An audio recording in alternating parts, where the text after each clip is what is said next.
So thank you for invitation to this workshop. So first of all, I should say a couple of things because this talk is broadcasted, so my friend Stanley Deser might watch it.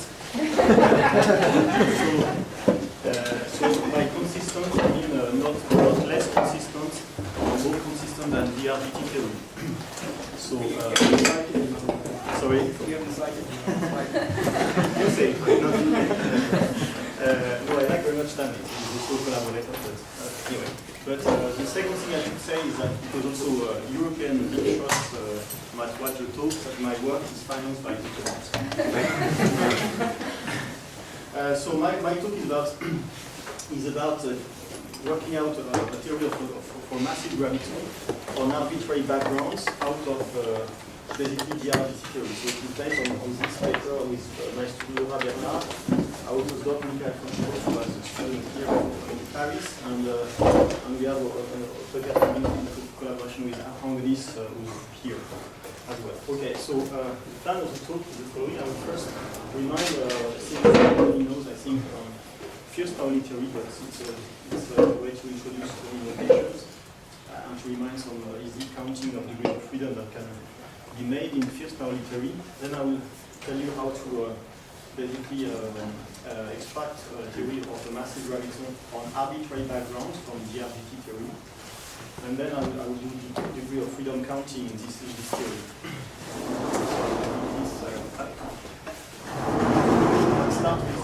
Start with the Fierce-Pauli theory, so I will not say a lot of things about it, just remind that the Fierce-Pauli theory is defined by taking the action for massive graviton on flat space-time, where you keep the kinetic part which comes from Einstein-Hilbert action. So you have a kinetic term at this time. I will not write every of them. So this first piece is just coming from Einstein-Hilbert action, linearizing it on flat space.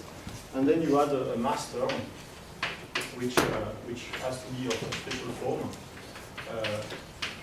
in order to avoid ghosts and pathologies, which is a Fierce-Pauli form.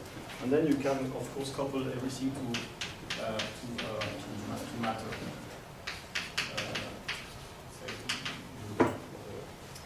Okay, so it's the only, this action is the only, as shown by Fierce and Pauli, a long time ago now, is the only ghost-free action for a massive spin 2 on flat spacetime.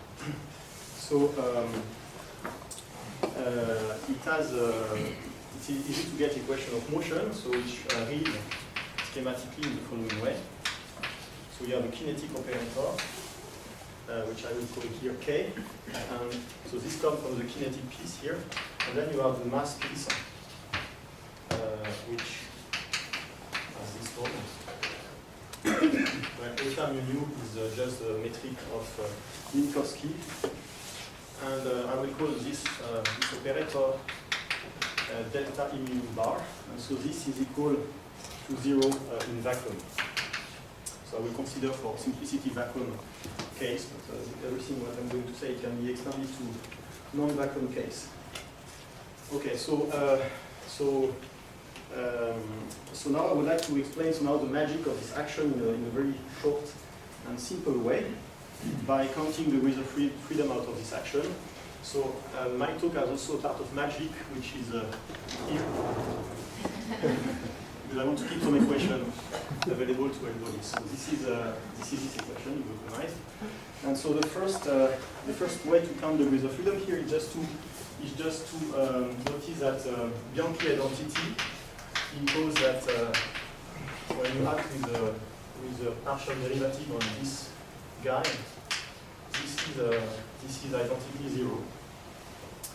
And as a result, when you do this on the equation of motion here, you get 4 constraints, which are just vector constraints, as we call, which are those constraints. So this is 4 equations, which are 4 vector constraints, and which a priori eliminate in the Lagrangian sense. So it's not, I'm not doing any Hamiltonian analysis, just keeping with Lagrangian counting. So it eliminates 4 degrees of freedom out of the 10 initially present in H mu to leave you with 6 degrees of freedom. So this constraint is it's not so easy. It's upstairs here. Okay. And then you need an extra constraint, which is scalar constraint. So this extra constraint comes by noticing that if you take the trace of K mu operator with a flat metric, so which is just again the kinetic operator, right? So it solely comes from Einstein-Hilbert action. So this is equal to some number multiplying this structure. Here I'm introducing a notation here, which will be important in the following, not so much here, but this sign means that the two guys are equal off shell up to undifferentiated or once differentiated H, but not twice differentiated H. So in other words, here I put all the twice differentiated H, and in the following I will do so and omit possibly undifferentiated or just once differentiated H mu. Okay, so I have this identity, which is here as well. And out of this identity, which is off-shell identity, I can get an extra constraint by now taking this constraint and differentiating it once with respect to space-time. So out of this guy, I have the following constraint. So this is just coming from the vector constraint, or the divergence of the vector constraint, and it means that because the two have the same form, that I have again some off-shell identity, which is this one.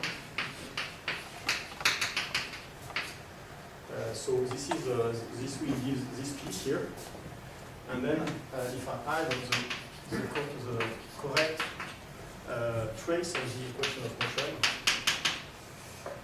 I get that this is 0 again up to once or twice differentiated H. So in fact, in the first order case, one can compute this quantity. This is exactly equal to -3/2 of m for H. So what is E mu? Sorry? What is E mu? Yeah, E mu, this is over there, right? This is the E linearized mu, equation. okay, Right? so equation. Yeah. It's a linearized equation, and so I have this identity, and so which is off-shell identity. And then if I use the field equation, I get constraint. So these two guys are equal to that. This is an off-shell identity, and this is 0 on shell, which tells me that H trace is just 0 on shell, right? So this gives one scalar constraint. So this is a usual way, right, to count degrees of freedom in Lagrangian way. So it's not really completely maybe satisfactory, but it's what can be done at Lagrangian level, and so it goes, remove 1 degree of freedom and goes to 6 to 5 degrees of freedom. Okay. So the miracle of Fierce-Pauli is really this identity, because you see that these two guys, they come from different terms, right? This comes only from the kinetic piece, right? And this comes only from the mass term. So if you take any of the mass term and Fierce-Pauli, for example, if you add here a coefficient which is different from -1, you will not get this identity. So the two guys will not add to, will contain second derivatives. Okay, so the aim of the talk somehow is to derive a similar reasoning for DRGT. And so now I will switch to DRGT theory. So of course we know the answer thanks to several people in the room. We know that first that DRGT was made to propagate also 5 degrees of freedom. But as we know also it's not so easy to show properly. And here I would like to try to show it, or to show it just at the level of the linearized equation of motion on arbitrary backgrounds. So the first step is to start from DRGT. The problem with this wet eraser. Okay, so I start from DRGT, which which I'm using here, written in a parameterization that was already introduced by various people. So I have some dynamic geometry on G, and then I have some interaction term between this dynamic geometric and some fiduciometric F. And then I have matter coupling that I'm not going to write. And so this guy here, I'm just choosing this parameterization where this is, in general, it is a sum of 4 terms, which has this beta k, ek of S, where the ek are just the symmetric elementary function of S, of the matrix S, so E naught of S is 1. And I will, in future, I will forget this S dependence. So S being defined as a square root of G minus 1 F. So this is the definition here that everybody is using, I guess. And so this is, I will not just this as E naught. And then I have E1 of S, which is trace of S, which is E1, etc. E2 of S is E1 half of trace of S square minus trace of, so I want to be consistent, I should put some parentheses here, this way, etc. So this will be denoted as E2, and I have also E3. I will stop to E3 because I consider just so-called massive gravity, that is to say, consider the case where just G is dynamical. Okay. So S verify, S verify. What's the question? What is the question? So this is the square root of G minus 1F. Okay. And I will write, I will work here in the simplified case, the most simple case, where just beta naught and beta naught and beta 1 are non-zero, and let beta 2 and beta 3 vanish. It will be always the case, or you will be always the case? Sorry? It's always the case, or just for simplicity? No, it's the case for this talk. For this, but this in talk. general, But in general, I will say what we can do. We Okay. did it as well for more general cases. But it has some advantages, which I'm going to advocate here. Okay, so if you start from this theory, you can write the equation of motion for this theory, and they are upstairs here.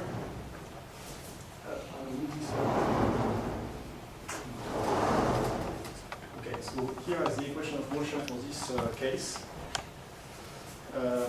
where we recognize the origin of the different terms. So the first term in beta naught comes from the, obviously the beta naught E naught, and the second term comes from the beta 1 E1. And we call everything here this, everything which is not the Einstein tensor, everything which comes from the master is called d mu nu m squared. Okay.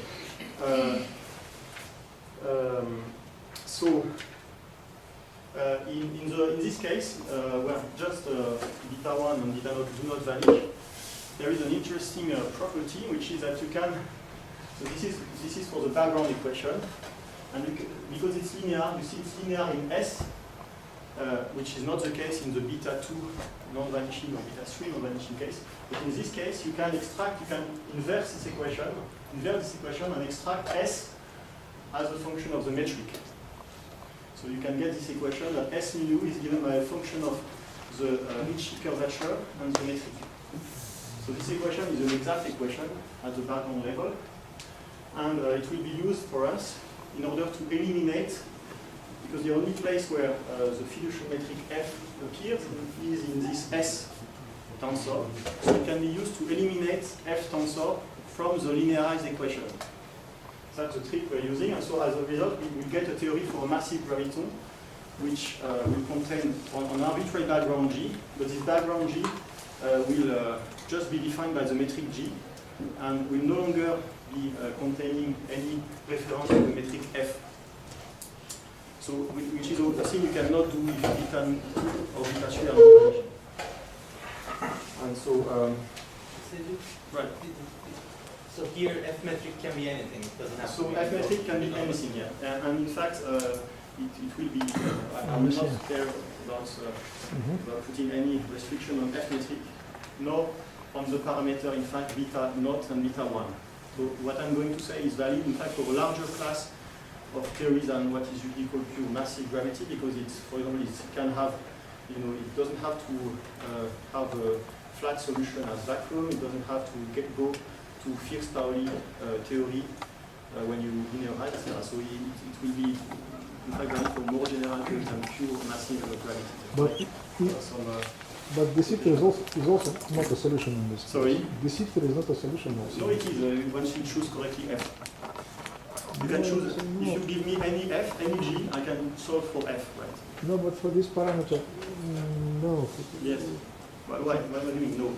S is a function of R, right? So if you give me a G, I can solve for F. No.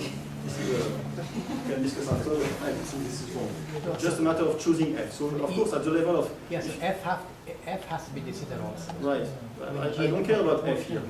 Because my point is, I want to write the theory for a massive graviton just on arbitrary background G. So for this derivation, I have in fact to, if I start from DRGT, I have to tell you what is F, but after I will have derived the theory, I can completely forget about F. That's the point. You will see, okay. Even in the higher case, Sorry? even with the even in the higher case, it's hard to somehow, solve. exactly. So except in the higher case, there is no unique solution. Here, a priori, you have to solve some quadratic or cubic equation, while here it's unique. But there is a unique solution, which is the one continuously. Right, so then you can add the restriction indeed, but it's also possible, in principle, not maybe practical. Okay, so then the next step is to linearize this equation. So to get theory of a massive graviton around some background. So obviously, so what I'm going to Actually, so just for clear, yes. so I mean, plus T mu comes in there as well. right, T mu comes up as well.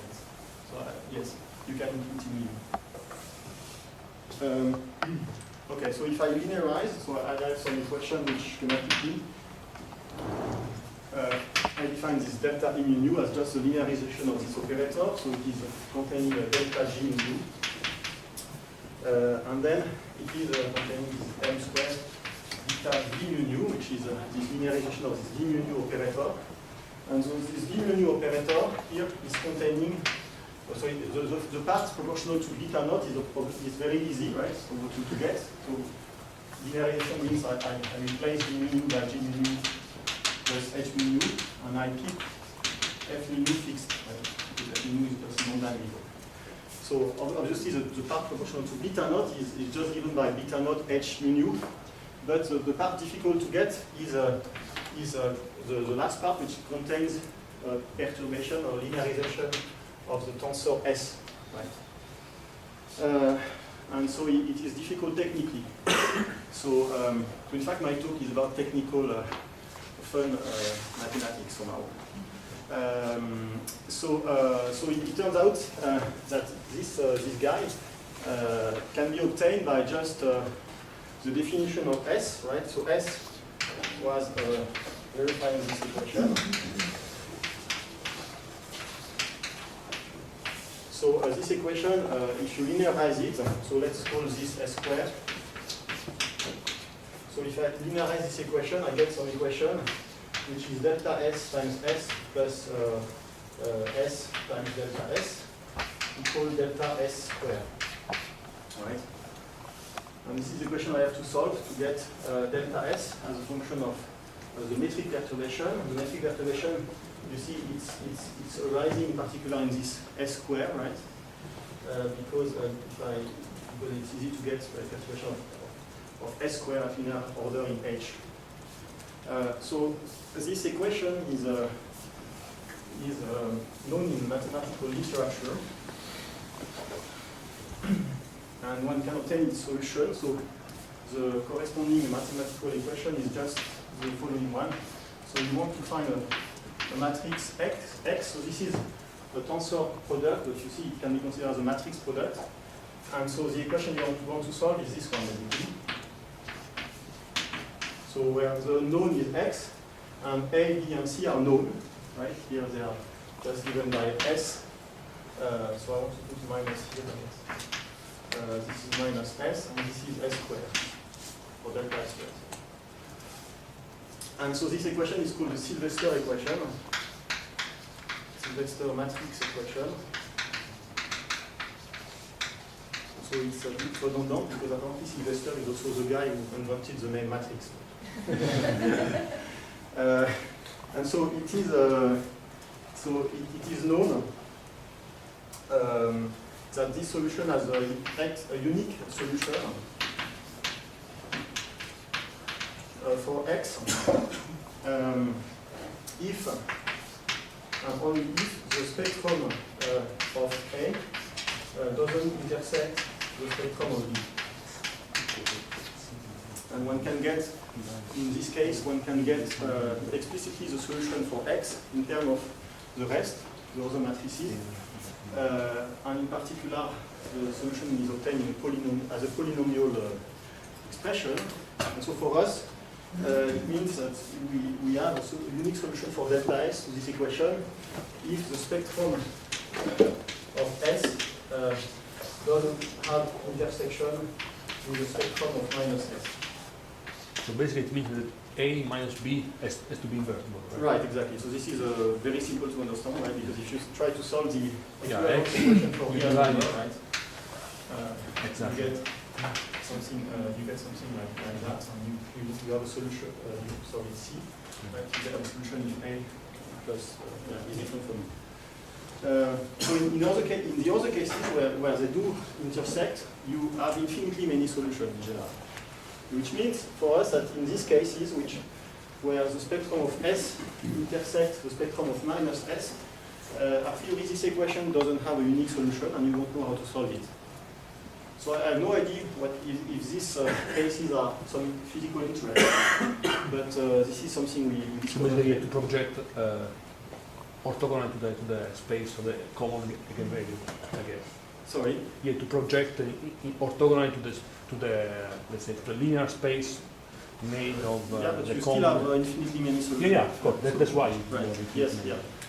And so notice that this condition is not equivalent because you have another pathology somehow of this, DRGT theory formulated with metric, which is this existence of the square root, right? So this condition is not equivalent to, for example, existence of infinitely many solutions or no solution to the square root equation. So I don't know if there is any interest here because of course it's a set of measures zero in the space of solution, but maybe it has some interest.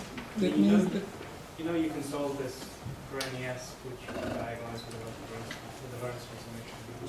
So in this case it's equivalent to have some kind of condition of this type. But the branch, always the branch isn't connected with the.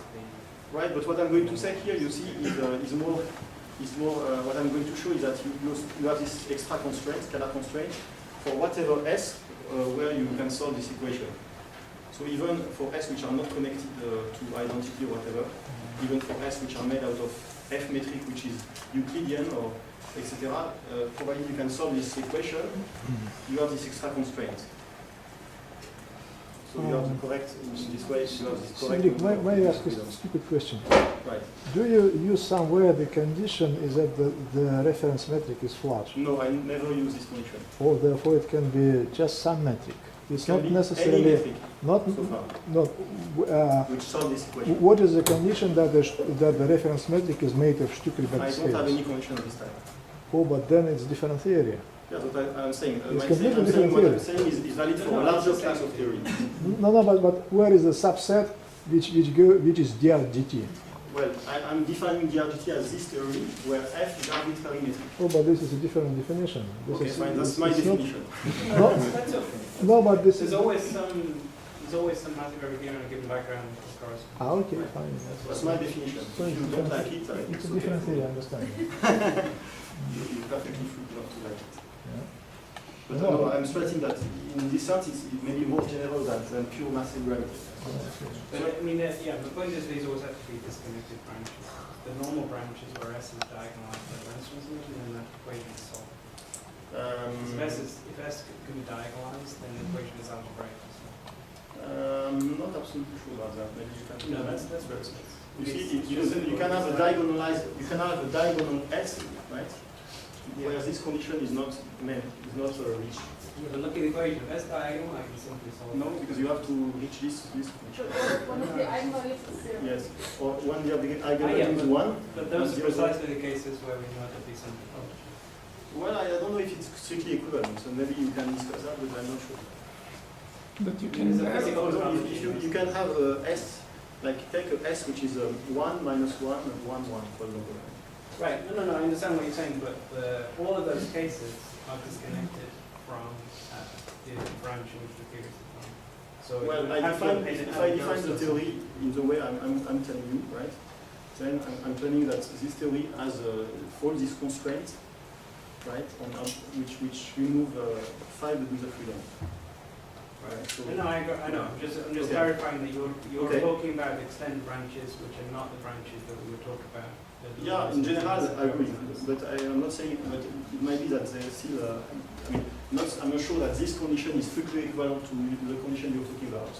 The condition I'm talking about is just the condition in which the ordinary branch sits, and that equation is always solved. Okay, but the converse might not be true, right? But you might be able to get for the diagonal S while not reaching this condition, right?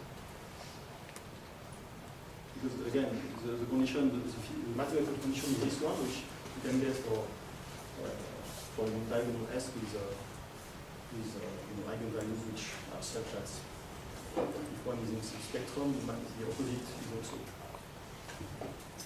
But this is a minor point, so maybe I will not spend too much time on that. But, okay, so after having so in fact we discovered this theorem now after we solved the equation. But we checked that our solution is agreeing with the one we can obtain from this Sylvester solution.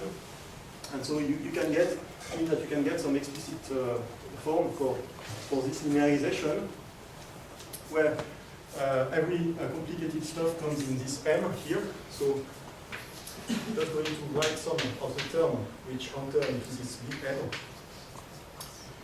So you have a first, so this is the only long equation I didn't write on the board now before. So you have terms begin with those terms, and then you have a bunch of other terms which are a bit long to write, but let me write some of them. So you have delta terms with some index contraction in some way. I'm not going to write in detail.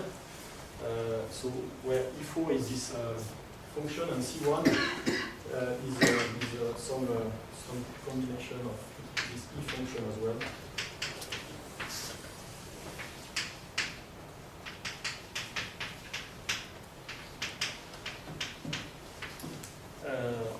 So that's one term.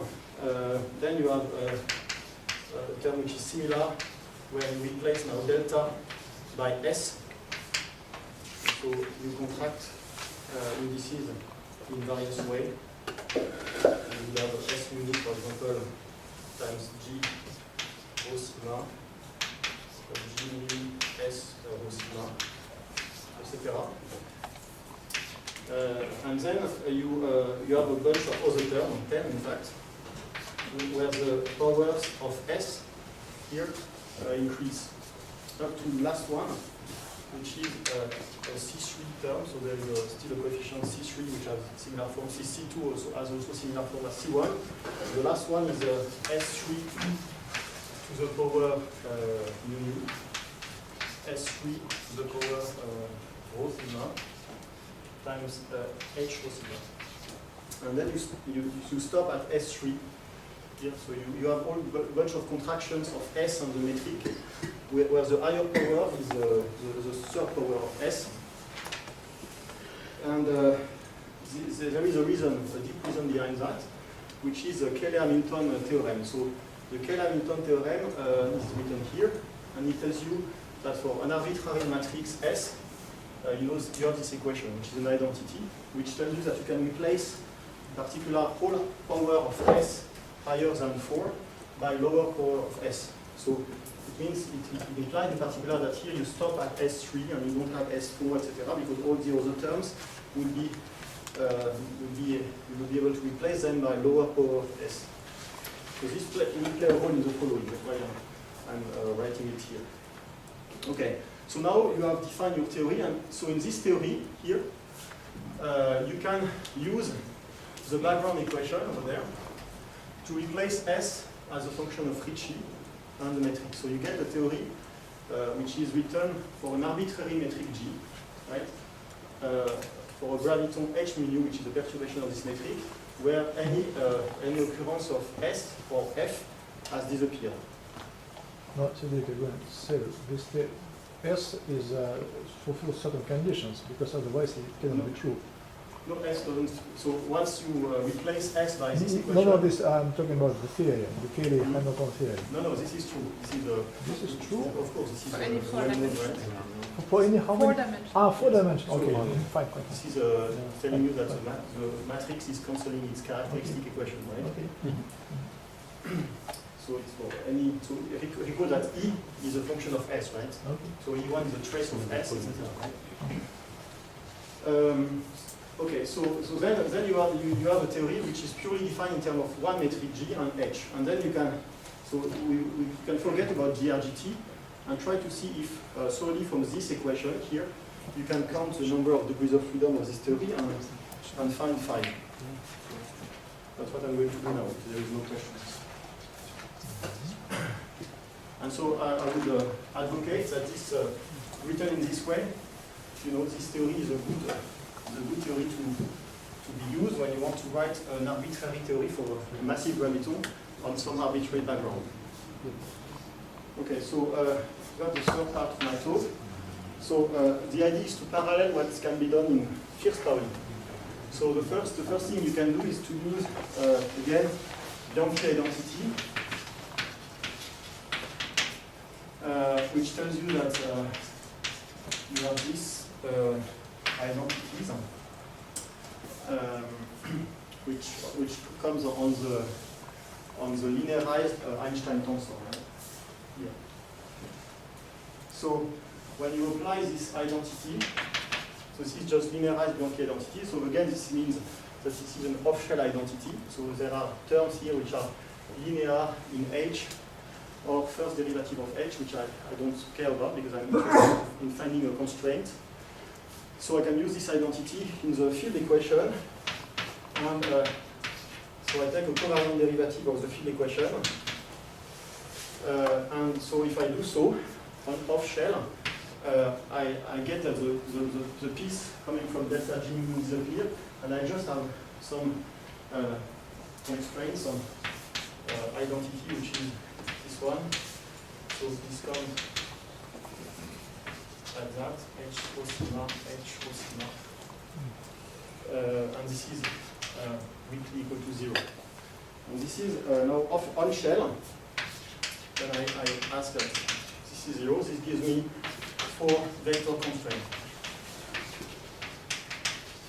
So this is the easy part, which it's sort of obvious, right? It can be done in the First-Pauli as well. And so it takes you from 10 to 6 degrees.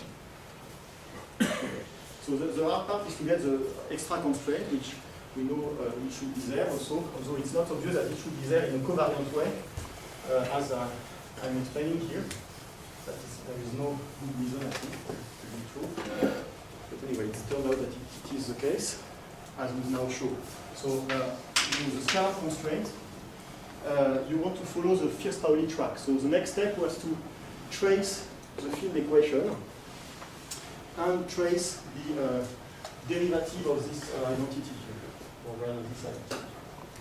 Right. So you want to consider basically the field equation, and also say the second derivative of the field equation. And you want to trace those. But the point is that now you have at hand, you have several things with which you can trace, right? You have the metric, as you had in the First-Pauli, the background metric, but you also have the curvature. Right? You can trace this curvature. So here by curvature, I mean also I can replace curvature by S, right? So I can trace with S instead of curvature. And that's it, right? So, so what you want to consider is you want to consider scalars, which are made by tracing. So I will use here S because it's simpler, but it's equivalent to R, and it does not impose anything on the metric G, I stress, right? The metric G is completely arbitrary here. So I trace with this S to power I. So I have the first quantity which is obtained by tracing the second derivative of the field equation. So these are scalar quantities. And I can define also a quantity which are obtained by tracing just the field equations themselves.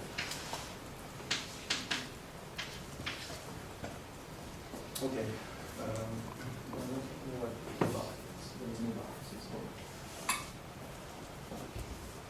Right. Okay. So I have all these scalars, but here again I can stop to I equals 3, right? Because of the virtue of the Cayley-Hamilton theorem again. If I trace with any power of S higher than 3, I get a linear combination of other terms. So I restrict I to be between 0 and 3. And then we consider the scalars and we look for a linear combination of them.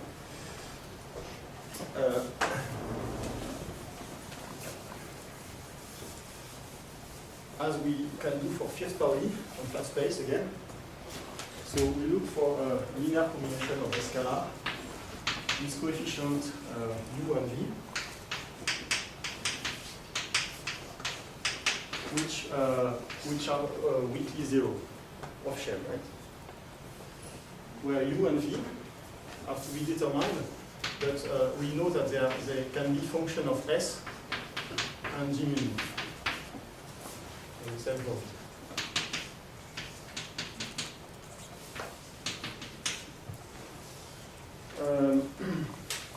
Okay, so in fact, this is not a very easy calculation because one can first notice that psi I and psi I, they are linear combination themselves, right? Themselves are scalar, and they are linear combination of 26 different scalars, which we call Aleph. I'm not sure I know how to write in Aleph. So this Aleph scalar, I always wanted to write a paper with Aleph. Okay, they are made out of contraction of H, of second derivative of H, and S. So there is 2 terms with no S at all, just these 2 terms. And then there is terms where you have one contraction, so one S, I mean. So for example, these guys here. So basically you write all possible contraction with the second derivative of H and S, etc., up to, as previously, up to the one which contains third power of S. So one for you maybe.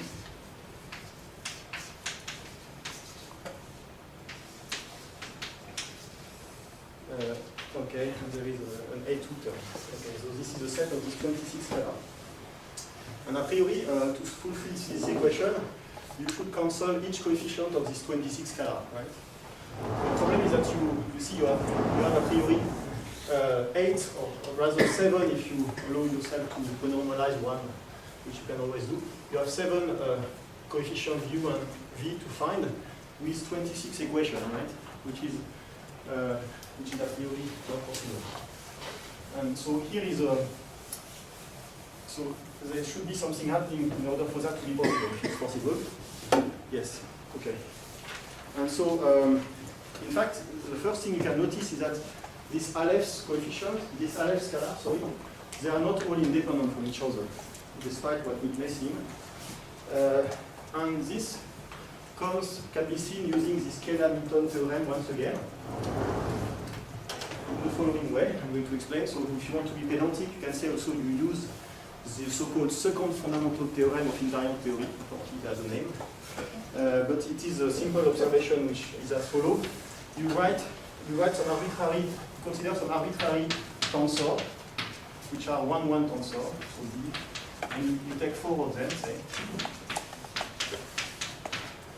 And then you make a new tensor out of this 4 tensor with a real coefficient A, B, C, and D. And then you know that that this tensor X it can be considered as a 4x4 matrix, right? So it is fulfilling the Cayley-Hamilton equation, right?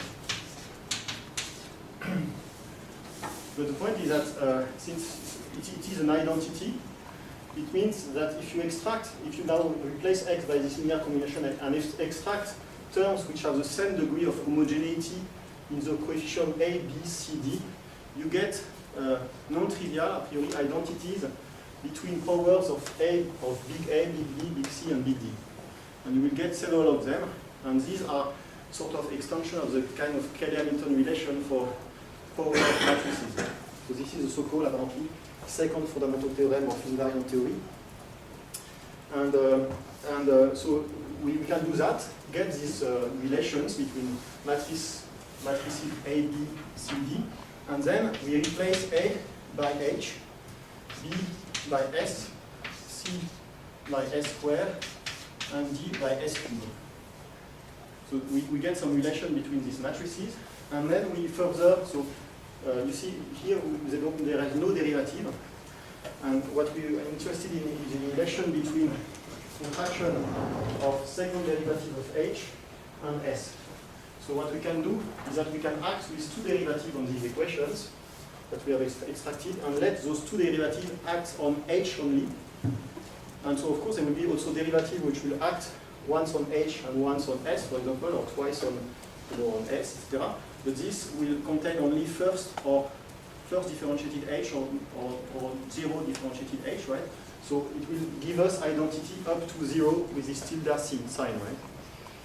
So at the end of the calculation, we've got 4 identities that are also sometimes called CCGs, which is a name I felt not guilty to use today because there is a solar eclipse in 1 week.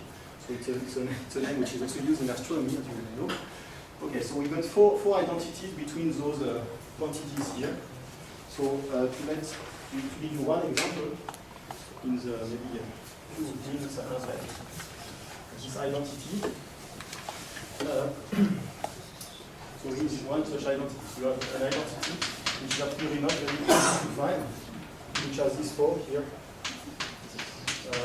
So D1 minus D2 minus D3 2F1 minus F2 minus F3 minus D4 minus D1 D3 G1 minus D2 plus a bunch of other terms up to the J term, which goes with D3 square G1 minus F, which is equal to 0. So we have this J, etc. There are these Aleph contractions. So by using these four identities, in fact, we reduce the number of equations to be solved from 26 to, and this is a miracle of DRGT, 7. So, and so now you can solve, and you have a unique solution for this coefficient U1 and VI. And so the result is that you get a constraint, the scalar constraint we're looking for. So this constraint, in fact, is easy to write down. And it has the following form.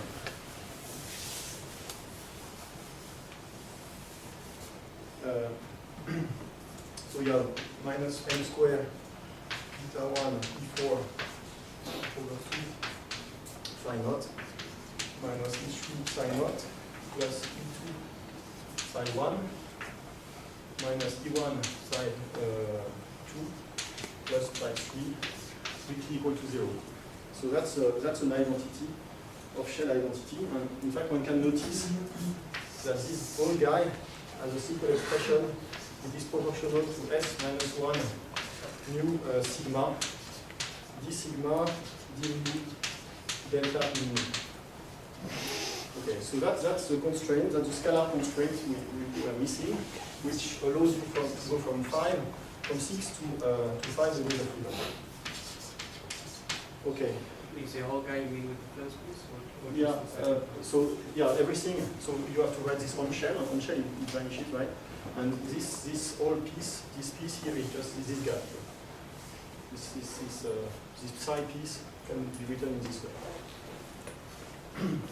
Okay. So this is how it works in this game here. And so we have extended it to the case where θ2 is non-vanishing. So we can do the same analysis when θ2 is non-vanishing, with the difference now that you cannot explicitly place easily S as a function of R. So you should, it's not so elegant in a way. In fact, and for the last case, so when beta3 is non-vanishing, it appears to be not doable in this way, which somehow matches also what was found in the Firbein case. Okay, so I think I will finish here, and just I just want to say two more things. One thing, that this linearization of equation, of DRGT equation, have been also obtained by Duret and Garato in a paper 2013. They have not worked it out in this covariant language. They have used, they keep using the eigenvalues of the matrix, which is maybe not always easy. And also in their paper, they have a part which is using this applied to FRW. And we think this part is not correct, because they don't, in fact, they don't use solutions of the background equation, or in other words, they don't use F, which obeys this equation here. Well, we think we have done it properly. So this equation we have here in a covariant way can be used to study perturbation on any background, right, which is solution of massive gravity, including FLRW. So that's I think all I want to say.